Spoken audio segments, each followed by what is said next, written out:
Hello my friends. इस video में class 12th arts ये चैप्टर 4 का है सब्जेक्ट हिस्ट्री। ये वेरी इंपॉर्टेंट क्वेश्चन को बताया जाएगा जो आपके एग्ज़ाम 2024 के बोर्ड एग्ज़ाम में आने वाला है। इसमें आपका कह रहा है कि प्राचीनतम वेद कौन है। प्राचीनतम वेद यानी सबसे पुराना वेद कौन है, उसका नाम क्या है। तो देखिए, टोटल वेद की बात करें तो कुल 4 वेद है, जिसमें से सबसे पुराना वेद ऋग्वेद है।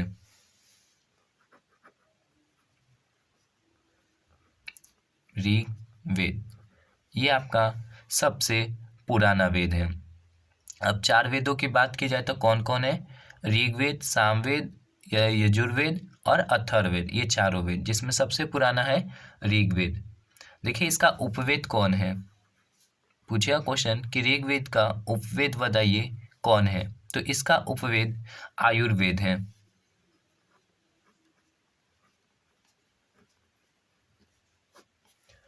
आयुर्वेद इसका उपवेद है। और ऋग्वेद में कितने मंडल हैं? तो इसमें टोटल 10 मंडल हैं। 10 मंडल। और इसमें मंत्र है। ठीक है, इसमें क्या है? मंत्रों का संग्रह है। आजीवक संप्रदाय के संस्थापक थे, तो आजीवक संप्रदाय के संस्थापक मखली गोसाल थे।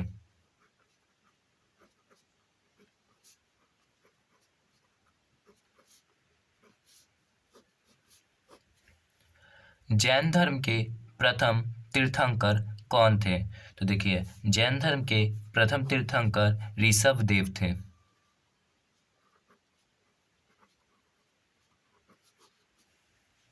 कौन थे? ऋषभ देव।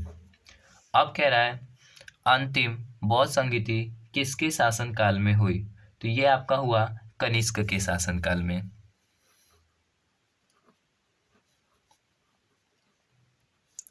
कनिष्क किस वंश का था?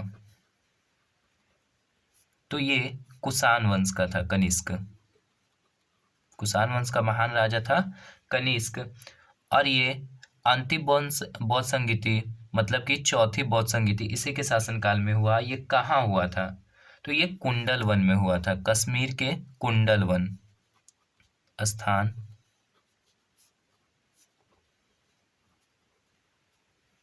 कुंडल वन। इसके अध्यक्ष कौन थे? वसुमित्र। वसुमित्र। और इसी बौद्ध संगीति के दौरान बौद्ध धर्म 2 शाखाओं में बटा, हीनयान और महायान। इसे याद रखिएगा। बुद्ध द्वारा गृह त्याग की घटना क्या कहलाता है? तो देखिए, बुद्ध द्वारा गृह त्याग की घटना, हाँ, तो क्या क्वेश्चन पूछ रहा है? बुद्ध द्वारा गृह त्याग की घटना क्या कहलाती है? तो देखिए, इसे हम लोग इतिहास में गृह त्याग की घटना को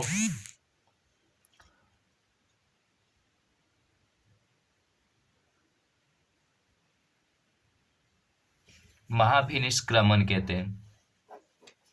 महाभिनिष्क्रमण।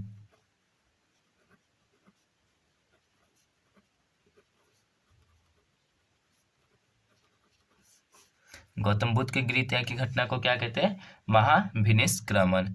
बुद्ध द्वारा सारनाथ में दिया गया पहला उपदेश क्या कहलाता है? तो इसने अपने 5 दोस्तों को दिया था, साथियों को, सारनाथ में अपना पहला उपदेश। तो इसे क्या कहते हैं? इसे धर्म चक्र प्रवर्तन कहते हैं। इस घटना को धर्म चक्र प्रवर्तन।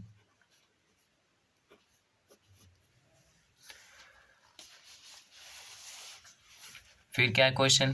किस बौद्ध संगीति में बौद्ध धर्म 2 शाखाओं में बट गया? तो वो है आपका चौथी बौद्ध संगीति। चौथी ये कहाँ हुआ? तो कुंडल वन। किसके शासनकाल में हुआ? तो कनिष्क।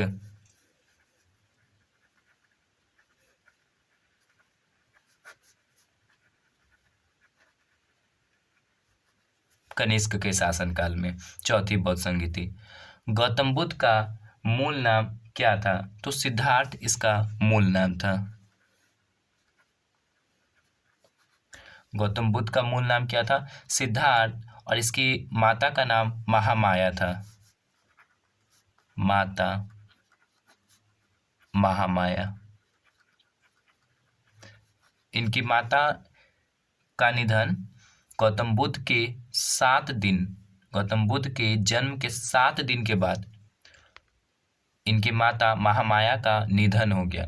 तो इनका लालन पालन देख रेख किसने किया? इनकी मौसी प्रजापति गौतमी ने किया। ठीक है, इनका लालन पालन प्रजापति गौतमी जो इसकी मौसी थी। गौतम बुद्ध का जन्म कब और कहाँ हुआ? तो इनका जन्म 563 ईसा पूर्व में, 563 ईसा पूर्व। और कहाँ हुआ था? तो लुम्बिनी में हुआ था। लुम्बिनी, यह आपका नेपाल में पड़ता है। गौतम बुद्ध के माता का नाम क्या था? तो इनके माता का नाम महामाया था। महामाया माता का नाम। निधन कब हुआ? गौतम बुद्ध के जन्म के 7 दिन के बाद इनकी माता महामाया का निधन हुआ, जिसमें इसका फिर लालन पालन इसकी मौसी प्रजापति गौतमी की है। प्रजापति गौतमी इसकी मौसी। गौतम बुद्ध का लालन पालन किसने किया? तो मौसी प्रजापति गौतमी ने। गौतम बुद्ध का विवाह किससे हुआ? तो देखिए, गौतम बुद्ध का विवाह यशोधरा से हुआ। किससे? यशोधरा।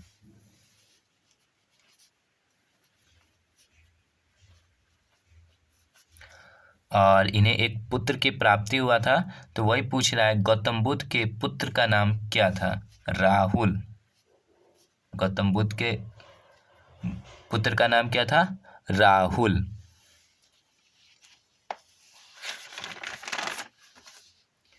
देखिए आगे अब क्या कह रहा है। गौतम बुद्ध को कितने वर्ष की आयु में ज्ञान की प्राप्ति हुई? तो 35 वर्ष की आयु में इन्हें ज्ञान की प्राप्ति हुई थी। 35 वर्ष की आयु में इन्हें ज्ञान की प्राप्ति हुई।